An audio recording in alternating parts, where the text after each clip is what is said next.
It was a life of public service and duty. Committed to her country. My lords and members of the House of Commons, I pray that the blessing of Almighty God may rest upon your councils. And her Commonwealth. I feel enormously proud of what the Commonwealth has achieved, and all of it within my lifetime. Devoted wife and mother.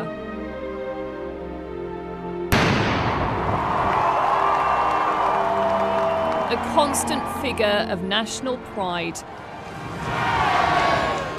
as the world around her witnessed extraordinary change.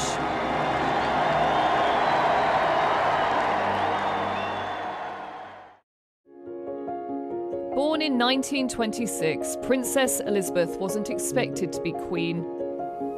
Home videos show it was a happy childhood. In those days it was such wonderfully unorganised fun because, I mean, we played a game called Catching Happy Days, which involved roaring around the garden at great speed, catching the leaves as they fell off the trees. That kept us happy all day. Her destiny changed with the death of her grandfather and the abdication of her uncle. Her father was now king, and Elizabeth his heir. Her role for life was set, and her approach to it shaped by the Second World War. Clear even in her first broadcast when she was evacuated to Windsor. My sister Margaret Rose and I feel so much for you, as we know from experience what it means to be away from those we love most of all. The keep calm, carry on philosophy was absolutely embedded in her, I think. The Princess became a member of the ATS. She joined the Auxiliary Territorial Service as others went off to fight. Lieutenant Mountbatten seems glad to be back at work again. Wartime also sparked the most important relationship of her life. She kept in touch with Prince Philip by writing letters. And in 1947, they got engaged.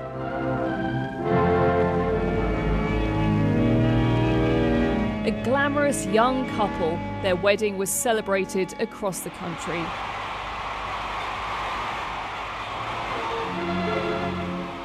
Soon, Prince Charles was born, followed by Princess Anne. They're taking the places of the King and Queen who would have gone but for His Majesty's illness. But duty called, her father was ill, and they had to take his place on a tour of the Commonwealth.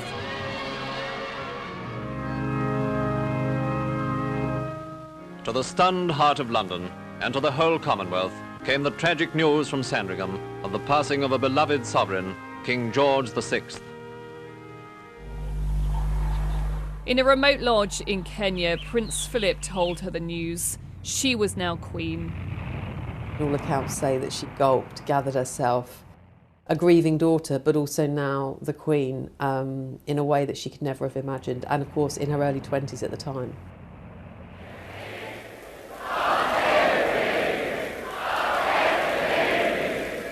The following year came her coronation, broadcast for the first time on television. She was very conscious of the fact that she needed to be out there, to be visible, going right back to televising the coronation.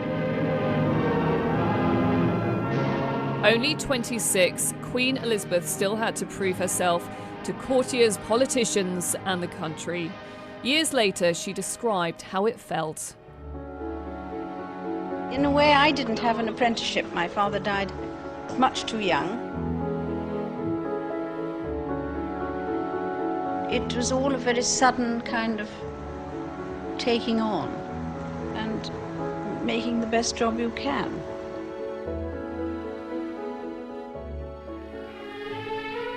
From the very start, she felt she had to get out and connect with the public. The Queen and Duke now took their places. Through thousands of engagements and inventing the walkabout. Whether you were the lollipop lady or you know, you were a president or a prime minister of a nation, people become nervous. And it was wonderful to see how Her Majesty would put them at ease. Always calm, even when blanks were fired at Trooping the Colour, the Queen was constantly on duty. With constitutional responsibilities and weekly audiences with her prime ministers. For someone who'd been a little boy in the streets of Durham waving a flag when she drove through in the 1960s, and suddenly there you were prime minister, virtually alone of all the people that you knew anything that you said to her stayed within the room. Always displaying her support for the military.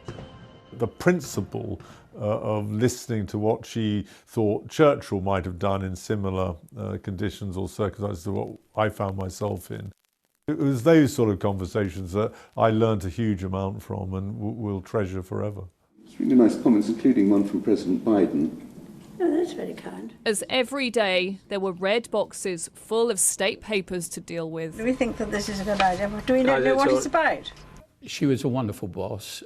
We used to put up a red box every evening, and we knew that she would have been through them and it would be back on our desk the next morning at 8 o'clock.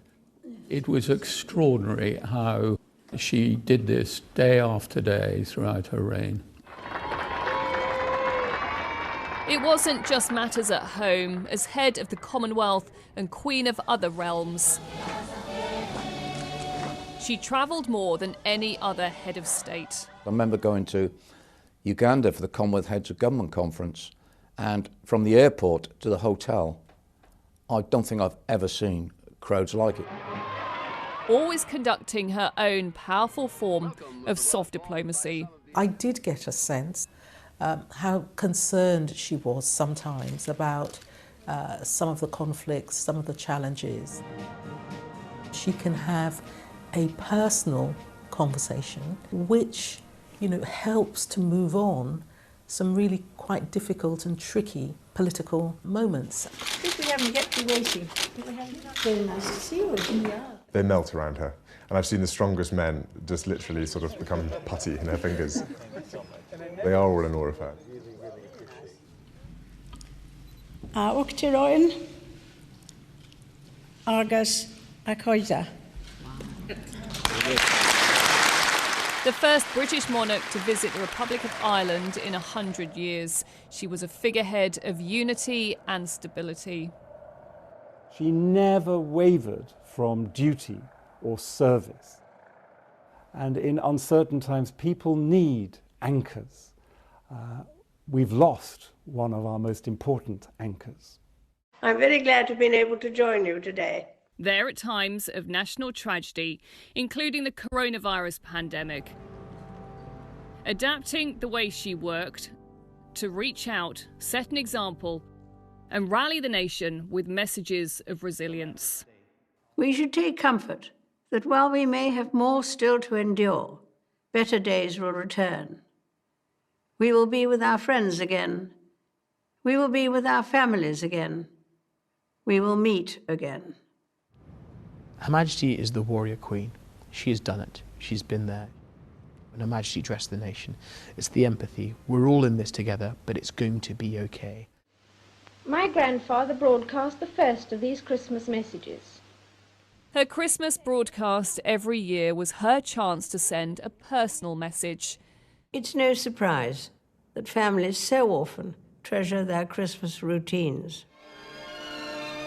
Because behind the formality was an utterly devoted wife and mother. Prince Andrew, 5 last February, probably feels quite senior now that he has a baby brother. The family is very close together and we do enjoy spending time. And she's always made time all the way through her life. And yes, there have been those particular moments of the year when that very much comes first. When we were very young, obviously, it was harder for her to have so much time. And we were obviously living elsewhere as well, so we were never really all together in the same place. But whenever we had the family moments and we met up, she'd be very keen on watching what the children were up to. And I think there were moments when she loved the noise and running around the house. It kind of brought the house to life and it kind of made the real family atmosphere. I think that'll be strong enough. We see if this is strong enough to... Get off! Get off! I wanted to say. While she was head of state, Philip was head of the family and a huge support. Come around this side. Nasty feeling, isn't there? Another bronze left. They were a couple with a different relationship than many people have. But he learnt to live with that. Very difficult to be a monarch with the degree of responsibility that you have without a very good partnership to back you up. When there were tough moments, if he was around, it was hugely important.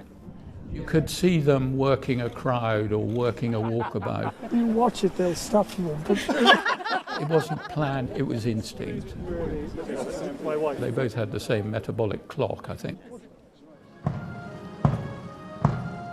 In 2021, she said goodbye to her beloved husband and dedicated consort.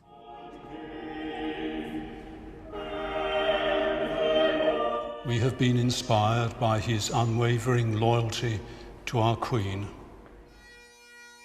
What you see is courage, but also a complete lack of self-pity. She feels grief, but as she said on one occasion, it's not about me. In a less deferential world, they did weather more difficult times, especially in the 1990s, as her children got divorced and a fire wrecked Windsor Castle. In the words of one of my more sympathetic correspondents, it has turned out to be an annus horribilis. In 1997, Princess Diana died in a car crash. It was a low point for the royal family, as the crowds criticised them for staying in Scotland. Take care of the boys. Take care of the boys, Mum. That's what we've been doing. Sorry? That's what we've been doing. I know you did. The Queen eventually decided to speak. I admired and respected her for her energy and commitment to others, and especially for her devotion to her two boys. The Queen's life has been a continual process of evaluation, re-evaluation, shaping how you keep in touch with a world that's changing very fast. But she was always doing that. In recent years, the Queen led the monarchy through more turmoil, with the Sussexes leaving and Prince Andrew facing sex abuse allegations. She rarely showed emotion in public. Privately, she was known for her genuine warmth and kindness. One of my predecessors said, you never come out of your morning session with the Queen feeling worse than when you went in. She was always worried about you and how you were. That must be quite difficult to do. You know, and how your family were. You stick all these things in. We were up shooting one day up in Balmoral, and the weather changed in the afternoon. So I took my raincoat, wrapped it round, I gave him my scarf and my gloves, and as I walked away, I cheekily took my flat shooting hat off and put it on top of a headscarf. 3 weeks later, she called me into her office, and she'd had this photograph developed and put in a beautiful frame for me, and she said, I thought you'd like to keep this as a souvenir of that very funny afternoon we had up in the hills of Scotland. Just one paw. That's it. She was never happier than when she was with her dogs and watching her horses. She does relax with racing poke. Yes, definitely. Has won for Her Majesty the Queen. When she gets to racing poke, you can see the shoulders drop. You can see her. Somebody I know, somebody I've got something in common with. And she does maybe spend a little bit longer with them. I do remember that suddenly there was a huge fight going on amongst a number of corgis. She waded in and she got bitten in the process, but she sorted it out. Just sometimes we would see a glimpse of her sense of humour. Careful what you wish for. Oh, really? Please. Boom. As she shared the screen with some of Britain's other biggest stars. James Bond at the 2012 Olympics. The two figures disappeared out of the helicopter. Harry in complete incredulity, just shouted out, "Go Granny." And Paddington Bear for her Platinum Jubilee. I always keep one for emergencies. So do I. I keep mine in here. Oh. For later. Thank you for everything. That's very kind. As the Queen grew older, the whole country would come together to celebrate her milestone moments.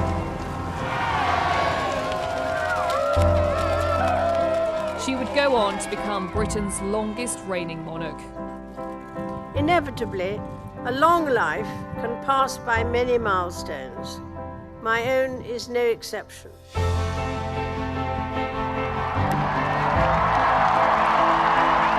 And the first to mark a Platinum Jubilee. Her family increasingly expected to step in to support her.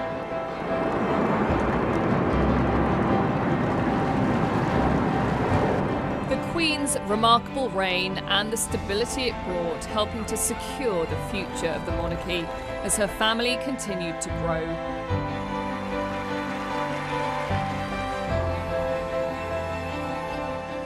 Throughout her life, honouring to the end the pledge she made at just 21.